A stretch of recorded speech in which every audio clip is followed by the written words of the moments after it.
Bienvenida o bienvenido a esta exploración. Hoy nos sumergimos en ecos de civilizaciones ya desvanecidas.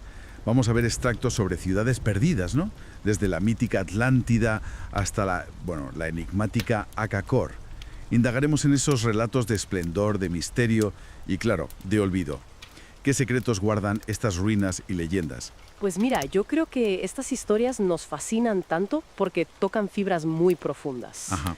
Hablan de la ambición humana, de lo frágiles que son nuestras grandes obras, del poder de la naturaleza. Claro. Y también de ese misterio persistente de lo que el tiempo y la tierra ocultan, ¿sabes? Son como espejos de lo que fuimos y, bueno, de lo que podríamos perder. Totalmente. Empecemos por el principio, por el mito fundacional casi, Atlántida. La gran leyenda. Según Platón, era una isla continente más allá de Gibraltar, cuna de una civilización súper avanzada. Muy rica, se habla de muros de metales preciosos. Sí, poderosa, armónica. Regida por Poseidón, según el mito. Pero claro, la soberbia, ¿no? La soberbia atrajo la ira divina y, bueno, fue engullida por el mar, en una noche. Y ahí está el eterno debate, ¿verdad? ¿Es historia real o es una fábula moral de Platón sobre la corrupción del poder? Claro, esa es la gran pregunta. Se buscan rastros, en las Azores, Santorini, incluso se habla de estructuras submarinas en Cuba o Japón, pero vamos, su mayor poder reside en ser ese símbolo universal. De la utopía perdida. Exacto. Y de la catástrofe. Funciona casi como una advertencia moral que no pasa de moda. Viajamos ahora a Mesopotamia, a la legendaria Babilonia de Nabucodonosor II. Babilonia. Pensamos en esas murallas que se decían inexpugnables, la imponente puerta de Ishtar. Con esos leones azules vidriados, que sí se conservan partes, es espectacular. Y los templos, como el de Marduk, y sobre todo los míticos jardines colgantes. Que bueno, su existencia histórica exacta es bastante debatida, ¿eh? Supuestamente construidos por amor a la reina Amitis. Es también la sede del mito de la Torre de Babel, ¿no? Efectivamente. Símbolo de esa ambición humana por alcanzar lo divino y, bueno, de la diversidad lingüística como castigo, según la historia bíblica.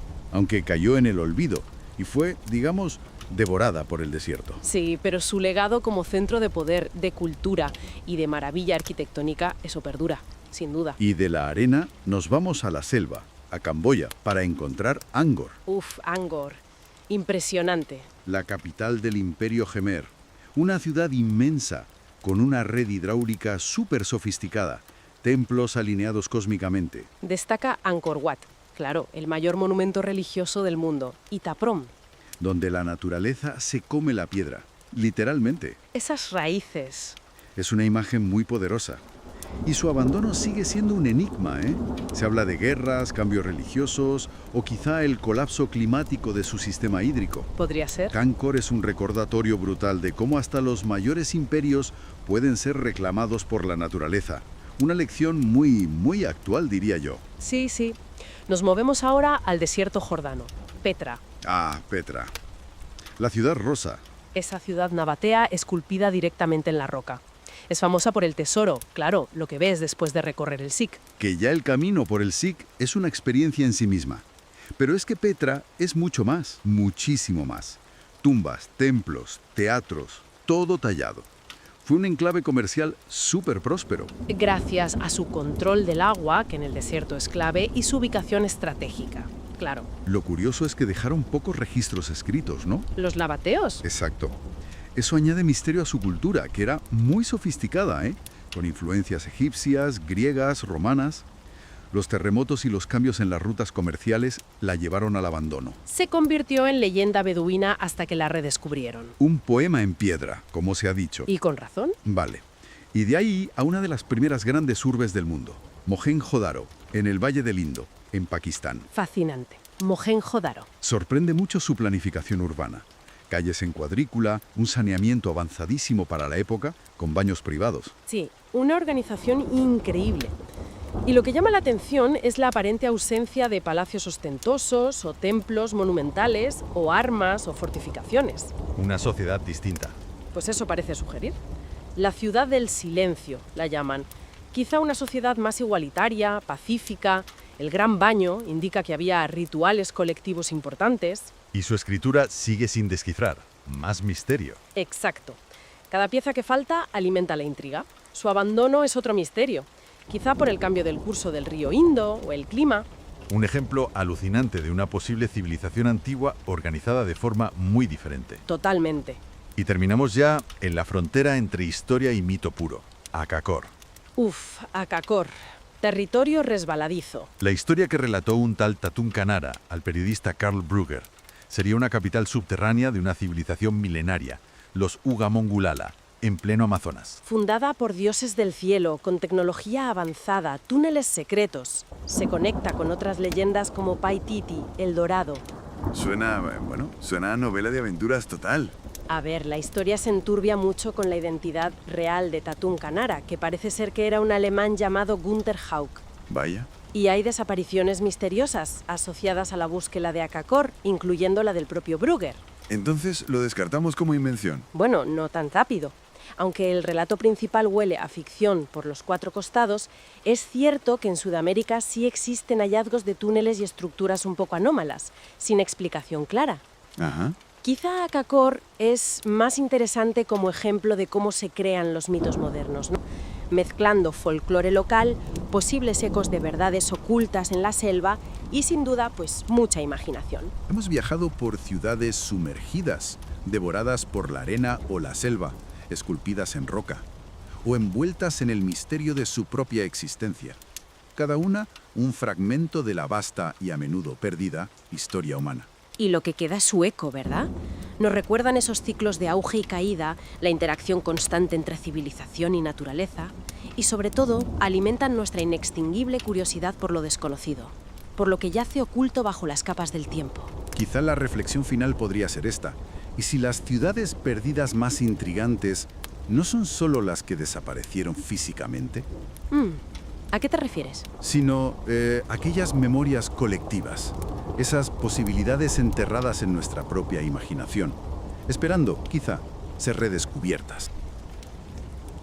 Cierra los ojos, respira hondo y déjate llevar a un tiempo remoto, a un lugar que nadie ha visto, pero todos han imaginado.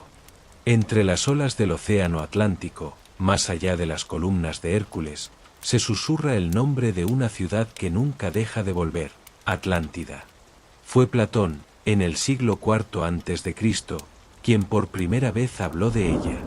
Según sus palabras, no era un mito ni una alegoría, sino una historia que su antecesor Solón, un sabio legislador griego, había escuchado en Egipto.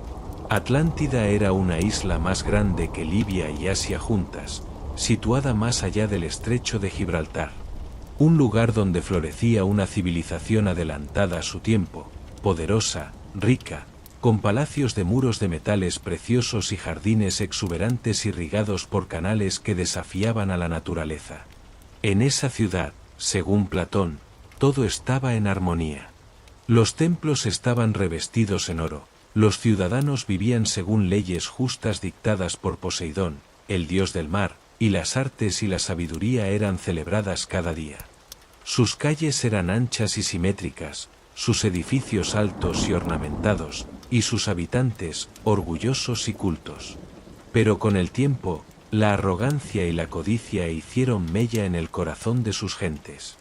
Atlántida, que había sido un ejemplo de equilibrio, se tornó expansionista, violenta, ambiciosa. Y fue entonces cuando los dioses, según el relato, decidieron castigarla. En una sola noche de tormenta y fuego, la isla fue engullida por el mar. Para siempre. Este relato, mezcla de filosofía, política y misterio, ha inspirado durante más de 2000 años búsquedas incansables, mapas antiguos, novelas, películas y teorías de lo más extravagantes. Algunos creen que Atlántida fue real y que se halla en algún punto bajo las aguas del Atlántico, cerca de las Azores.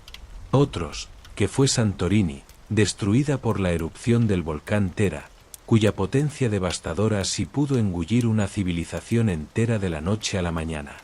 Estudios arqueológicos han encontrado rastros de civilizaciones muy avanzadas para su época en lugares inesperados, estructuras bajo el mar en Cuba, ruinas sumergidas en Japón, mapas medievales que muestran tierras que no debían existir.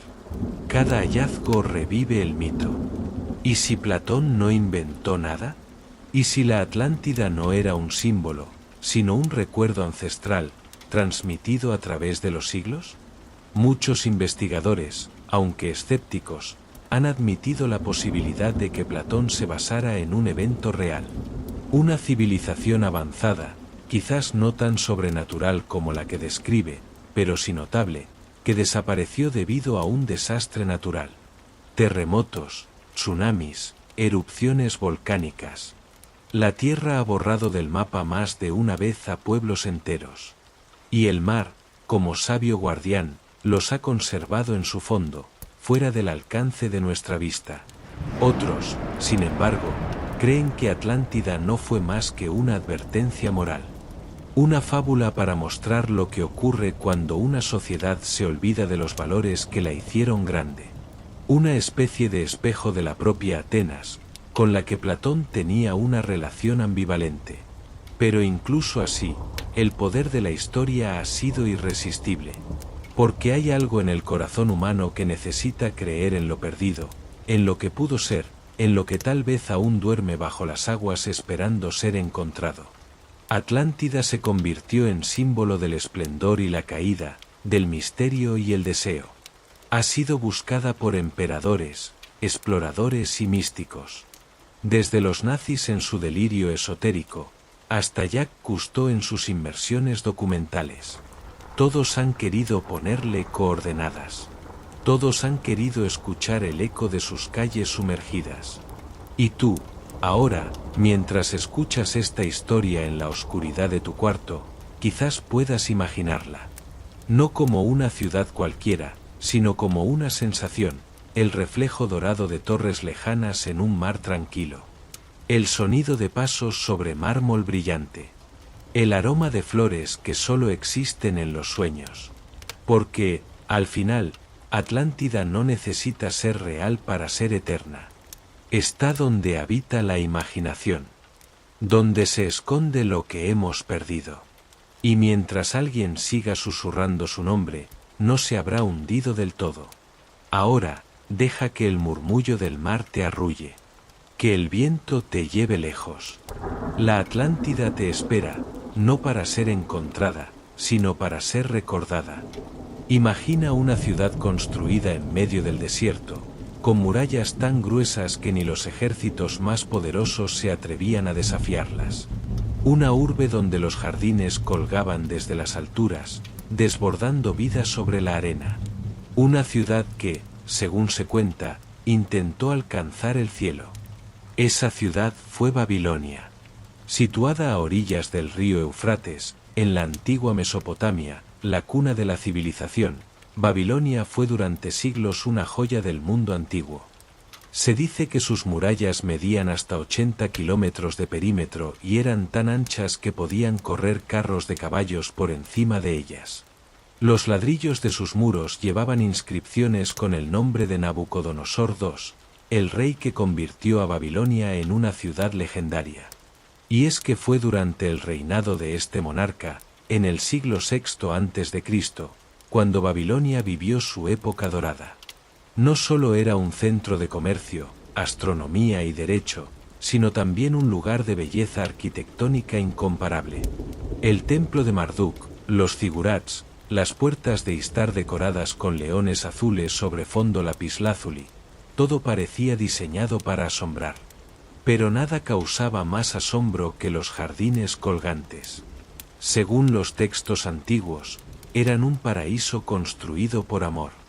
Nabucodonosor, cuentan, mandó edificar los jardines para su esposa Amitis, una princesa de Media que añoraba las montañas verdes de su tierra natal. Así, sobre plataformas elevadas, con sistemas de irrigación que traían el agua del Eufrates, surgieron jardines que parecían flotar en el aire, palmeras, flores exóticas, árboles frutales, una maravilla entre la aridez.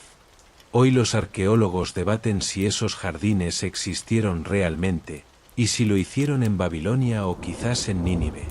Pero más allá de su localización exacta, el mito perdura como uno de los grandes símbolos de amor, ingeniería y arte del mundo antiguo. Babilonia también es recordada por otro mito aún más antiguo, la Torre de Babel. En el Génesis se narra cómo los hombres, orgullosos, quisieron construir una torre tan alta que llegara al cielo. Dios, entonces, confundió sus lenguas y dispersó a los pueblos por la tierra. La historia, más que un relato literal, es un símbolo profundo de la diversidad humana, del deseo de trascender los límites, y también de las consecuencias del exceso de ambición. Esta imagen, una torre descomunal perdiéndose en las nubes, con obreros que de pronto ya no se entienden entre sí, se quedó grabada en la imaginación colectiva durante siglos. La Torre de Babel ha sido interpretada en la pintura, en la literatura, en la arquitectura. Representa tanto la grandeza como la fragilidad del ser humano. Con el paso del tiempo, Babilonia cayó, primero ante los persas, luego ante los griegos, y finalmente ante el olvido. Lo que fue un centro de poder y cultura, acabó siendo un cúmulo de ruinas devoradas por la arena. Alejandro Magno, que soñaba con reconstruirla, murió antes de comenzar. Y poco a poco, Babilonia desapareció, no de la memoria, pero sí del mapa. En el siglo XIX, arqueólogos alemanes comenzaron a excavar las arenas de Irak. Poco a poco, Babilonia volvió a emerger. Columnas, tablillas con escritura cuneiforme, restos de templos y murallas. Las puertas de Istar, reconstruidas, hoy se exhiben en Berlín. Pero lo que vemos no es ni la sombra de lo que fue. Y sin embargo, al cerrar los ojos y dejarse llevar por el viento caliente del desierto, uno puede imaginarla. Las torres altísimas, los jardines flotantes, el murmullo de lenguas antiguas, el resplandor dorado de los templos bajo el sol. Babilonia no ha muerto, porque una ciudad no se destruye del todo mientras haya alguien que la recuerde. Mientras una voz la narre en la noche, mientras un sueño la invoque, Babilonia sigue viva. Así que descansa, sueña, y deja que las puertas de Istar se abran ante ti, una vez más. Imagina un amanecer cubierto de niebla, con árboles altísimos susurrando secretos entre las hojas, mientras la piedra esculpida de un antiguo templo emerge entre raíces. Estás en Angkor. Y aunque parezca el escenario de una leyenda, es un lugar real. Fue la capital de uno de los imperios más poderosos de Asia, el Imperio Jemer. Durante más de 600 años, Angkor fue el corazón palpitante de un reino que abarcó gran parte del sudeste asiático, desde lo que hoy es Camboya hasta partes de Tailandia, Laos y Vietnam. Pero durante siglos, nadie en Occidente sabía de su existencia. Estaba allí, oculto bajo la vegetación, como un secreto del mundo. En su apogeo, Angkor fue una ciudad gigantesca, tan extensa que superaba en tamaño a muchas capitales modernas. Su red de canales, embalses y represas era tan avanzada que los ingenieros actuales aún se maravillan de su precisión. Aquella ciudad no se construyó al azar, sino según alineaciones cósmicas y calendáricas. Todo en Angkor tenía un significado espiritual. El templo más famoso de todos es Angkor Wat, el mayor monumento religioso del planeta. Fue erigido en el siglo XII por el rey Suryavarman II como un templo hinduista dedicado a Vishnu. Pero con el tiempo, Angkor pasó del hinduismo al budismo, y los dioses tallados en piedra cambiaron de rostro. Caminar por Angkor Wat es adentrarse en una historia grabada en relieve. Batallas celestiales, danzas sagradas, dioses montando bestias mitológicas. Pero más allá de su majestuosidad arquitectónica, lo que más sobrecoge es su silencio. Como si las piedras recordaran cosas que ya no se dicen.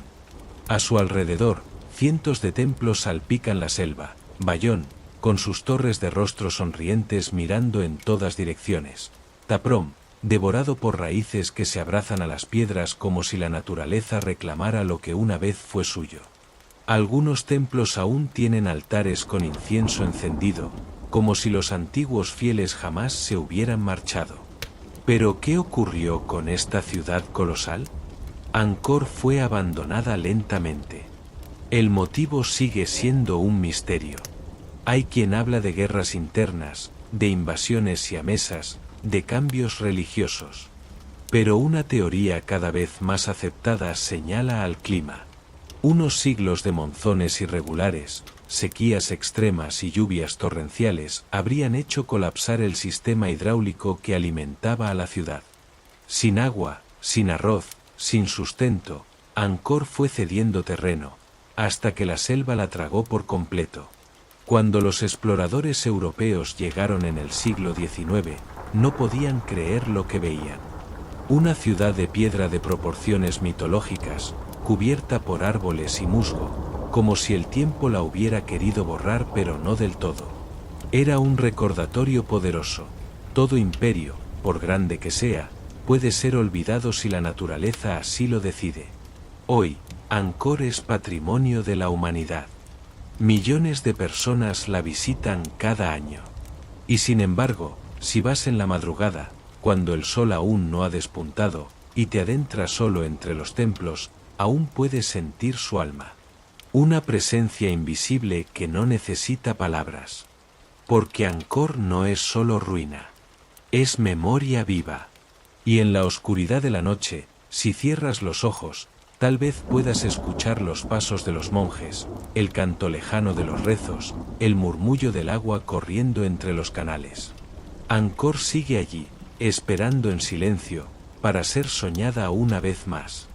Imagina una garganta estrecha entre altas paredes de piedra, por donde apenas se cuela la luz del sol. Caminas en silencio por el Sikh, un cañón angosto y serpenteante. Y de pronto, la roca se abre y aparece ante ti una visión imposible, una fachada monumental tallada directamente en la montaña. Es el tesoro de Petra, y su simple aparición corta el aliento.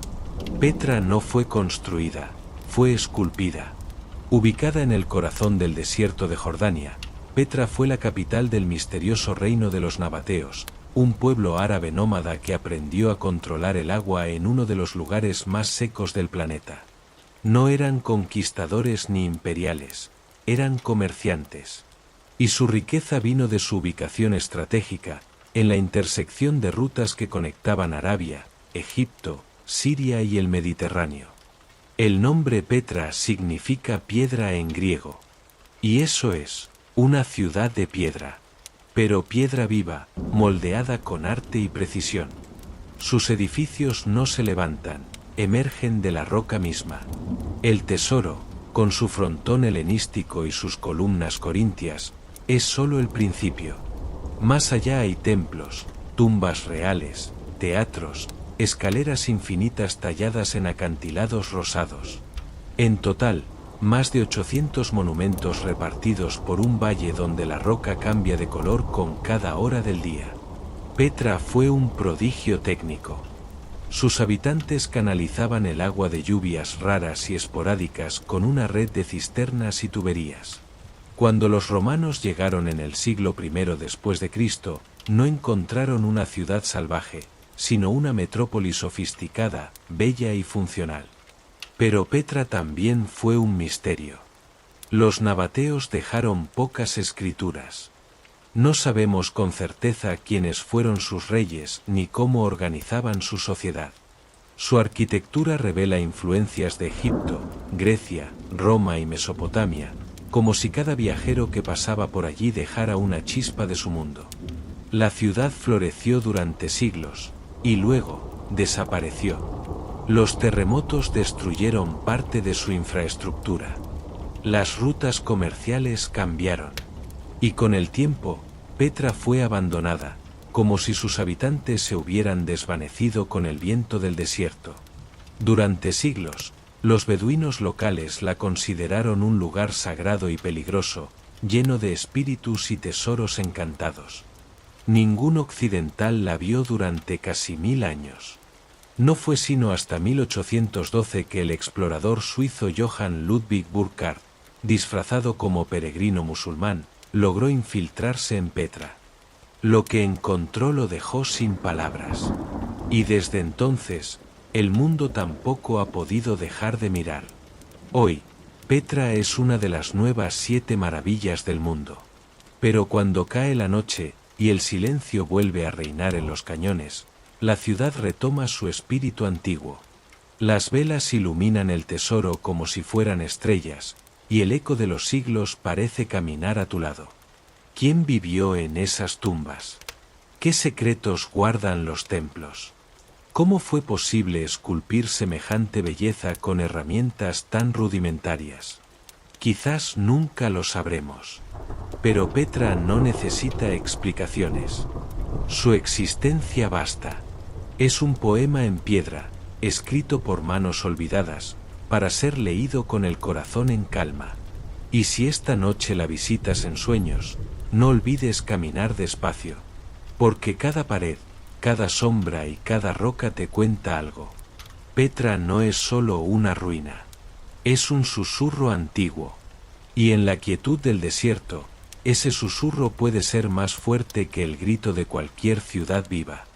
Imagina una ciudad sin templos imponentes, sin palacios lujosos ni estatuas de emperadores. Una ciudad donde nadie parece haber querido destacar, donde todo está tan cuidadosamente organizado que parece obra de una mente colectiva más que de un poder absoluto. Así era Mohenjo-Daro, la joya silenciosa de la civilización del Valle del Indo. Ubicada en lo que hoy es Pakistán, Mohenjo-Daro surgió hace más de 4500 años.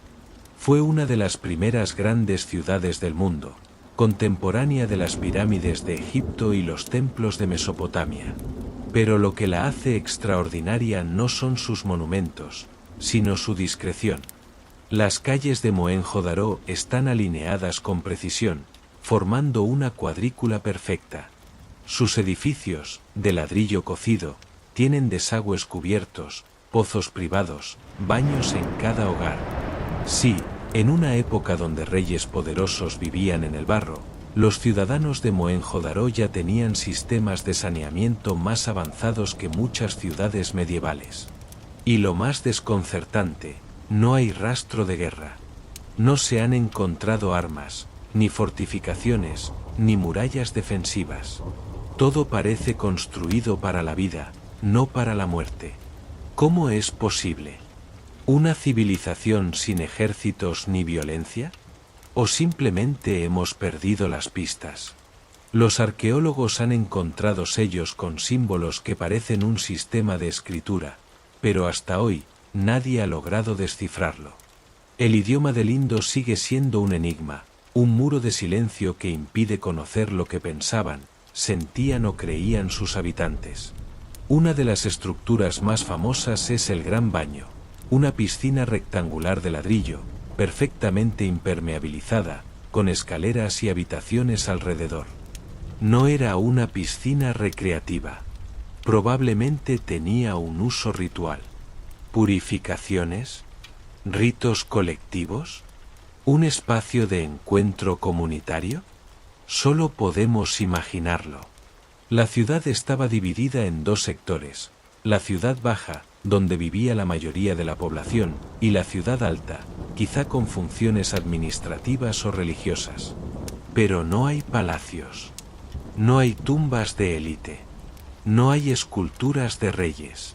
En cambio, se han hallado pequeñas estatuillas, amuletos, juegos de mesa y herramientas de precisión. También pesas estandarizadas para comerciar. La ciudad respiraba orden, planificación y calma. Y luego, el silencio. En algún momento, entre el 1900 y el 1700 a.C., Mohenjo-Daro fue abandonada. No hay signos de destrucción masiva. No hay cuerpos enterrados bajo escombros.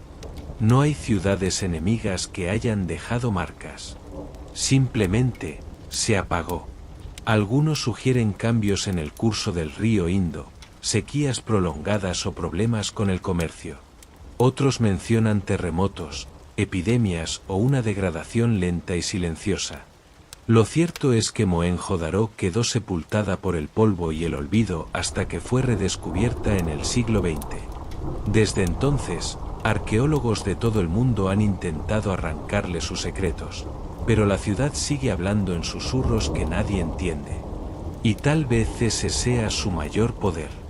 En un mundo obsesionado con las grandes conquistas y los nombres gloriosos, Mohenjo-Daro es la prueba de que también existió una civilización que eligió la armonía, el anonimato y el equilibrio.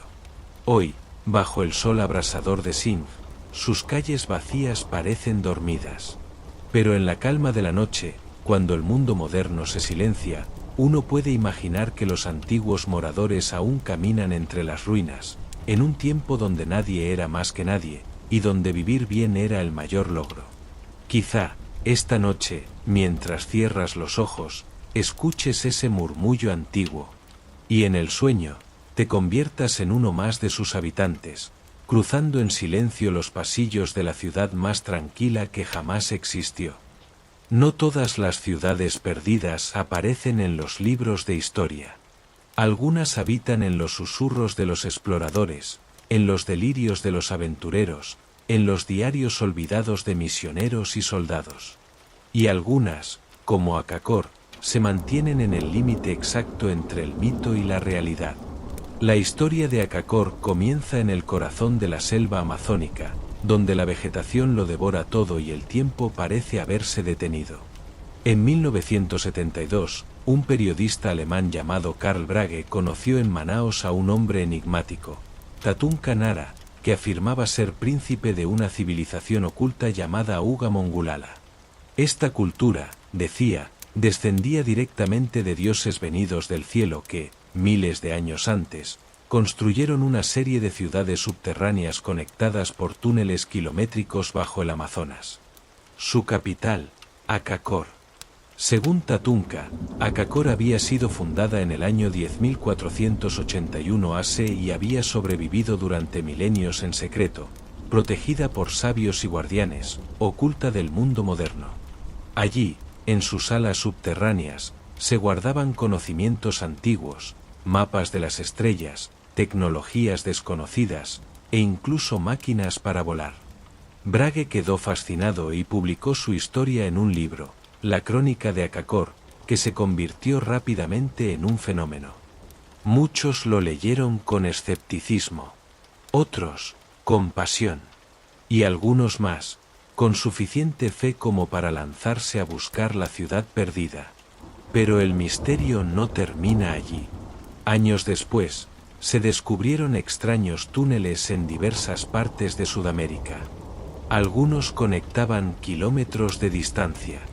En Perú, Bolivia y Brasil, se encontraron indicios de estructuras subterráneas antiguas que desafiaban la explicación arqueológica tradicional. Incluso los incas hablaban de ciudades ocultas. Paititi, por ejemplo, que según las leyendas aún yace escondida en la selva de Madre de Dios, repleta de oro y reliquias. Los españoles jamás la encontraron, pero los misioneros jesuitas siguieron su rastro durante siglos. Algunos desaparecieron en la jungla. Otros volvieron cambiados, hablando de ciudades resplandecientes y hombres extraños que no querían ser descubiertos. ¿Son todas estas leyendas reflejos de una misma verdad? ¿O espejismos provocados por la fiebre del oro y el deseo de gloria? La historia de Akakor se volvió aún más inquietante cuando investigadores comenzaron a cuestionar la identidad de Tatún Kanara. Descubrieron que en realidad era un alemán llamado Gunther Auk, exmilitar con un pasado turbio. ¿Un impostor? ¿Un loco? ¿Un guardián de una verdad oculta? Nadie lo sabe. Pero lo cierto es que varios turistas y periodistas desaparecieron siguiendo sus pasos. Uno de ellos fue Karl Brage, el autor del libro. En 1984, fue asesinado a tiros en Río de Janeiro. El crimen nunca se resolvió. ¿Demasiadas coincidencias para una simple invención? Akakor no ha sido hallada. Pero la selva amazónica sigue guardando sus secretos con fiereza. Hay satélites que han captado estructuras geométricas enterradas bajo la vegetación. Hay aldeanos que hablan de luces que bajan del cielo en las noches sin luna. Y hay arqueólogos que aún creen que solo estamos rascando la superficie de un pasado más complejo de lo que imaginamos. Mientras tú escuchas estas palabras, quizá estés acostado, con los ojos cerrados, imaginando una ciudad subterránea, iluminada por cristales, habitada por sabios que observan el mundo desde las sombras. Tal vez, al dormirte, camines por túneles largos como serpientes, donde el aire es fresco y las paredes están talladas con símbolos que nadie más ha visto. Y cuando despiertes, te preguntarás si fue un sueño, o si, por un instante, lograste llegar a Akakor. Porque a veces, las ciudades más perdidas no están bajo la tierra, sino dentro de nosotros.